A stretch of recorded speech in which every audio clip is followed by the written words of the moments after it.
Hello বন্ধুরা, কেমন আছো সবাই? আশা করি সবাই খুব ভালো আছো।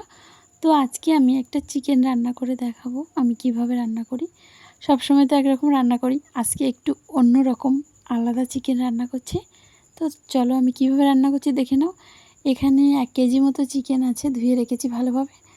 আর আলু, পেঁয়াজ, আদা, রসুন, কাঁচা লঙ্কা, টমেটো কেটে নিয়েছি। তো চলো এখন কড়াইটা গরম করতে রেখেছি আর সাদা তেল দিয়ে দিলাম।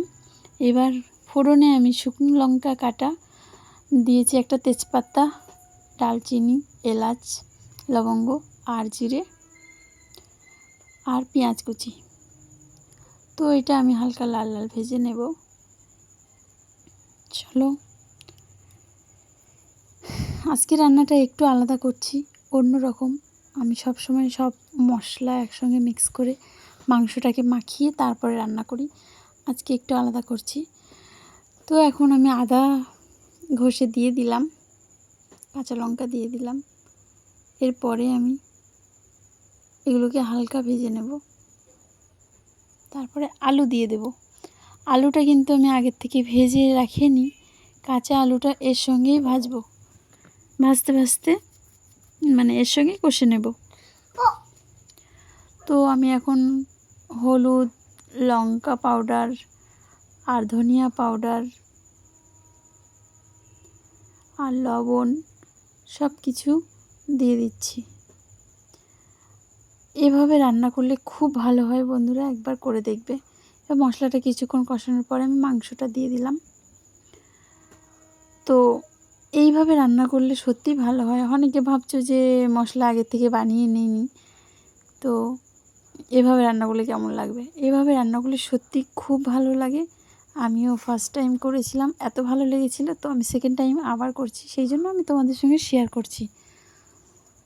তো চলো খুব ভালো করে মাংসটা কষতে হবে, একটু টাইম লাগে এই মাংসটা রান্না করতে গেলে এভাবে। তো আমি এখন ভালোভাবে কষে নেব।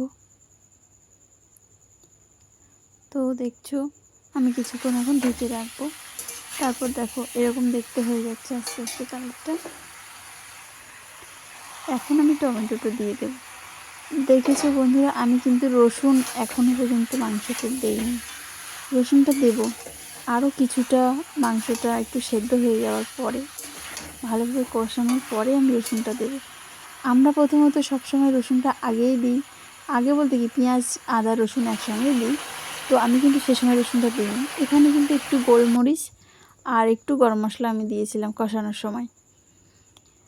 তো আমি রসুনটা এখন দেব। অনেকটাই হয়ে এসেছে, প্রায় আলু সেদ্ধ হয়ে গেছে, মাংসটাও অনেকটা কষানো হয়ে গেছে। তো রসুনটা আমি এখন দেব। রসুনটা হাফ থেতো করে রেখেছিলাম, একদম বাটিনি, থেতো করে নিয়েছি। তো এইভাবে মাংস রান্না করে খেয়ে দেখবে বন্ধুরা, আমার রিকোয়েস্টে সত্যিই খুব ভালো হয়। আর এইভাবে রান্না করে কেউ যদি খাওয়ার পরে আমাকে কমেন্টে জানাবে কেমন হয়েছে, সত্যিই অসাধারণ হয়। আমি বলছি বারবার, একবার তোমরা বাড়িতে এভাবে রান্না করে খেয়ে, এরকম সেম প্রসেসে, ঠিক আছে? তো চলো খুব ভালো করে আমি কষিয়ে নিয়েছি, অনেকটাই আলু সেদ্ধ হয়ে গেছে, চিকেনটাও সেদ্ধ হয়ে গেছে পুরো। তো এখন আমি জল দিয়ে দেবো আর একটু কষানোর পরে।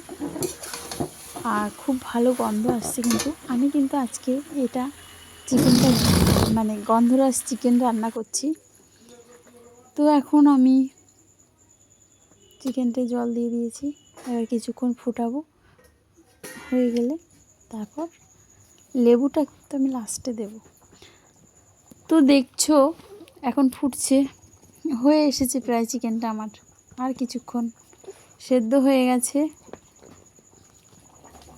তো আমি এখন একটু গরম মশলা দিয়ে দিচ্ছি। আমি চিকেন কারি মশলা দিয়েছি, এটা চিকেন কারি মশলা দিচ্ছি। এই চিকেন কারি মশলাটা কিন্তু সত্যিই অসাধারণ টেস্ট আসে চিকেনে, আর খুব সুন্দর একটা গন্ধ আসছে। গরম মশলা আমি হালকা দিয়েছিলাম তখন, আর এখন চিকেন কারি মশলাটাই দিয়েছি। এখন আর গরম মশলা দিচ্ছি না, এই মশলাটা দিলেই যথেষ্ট।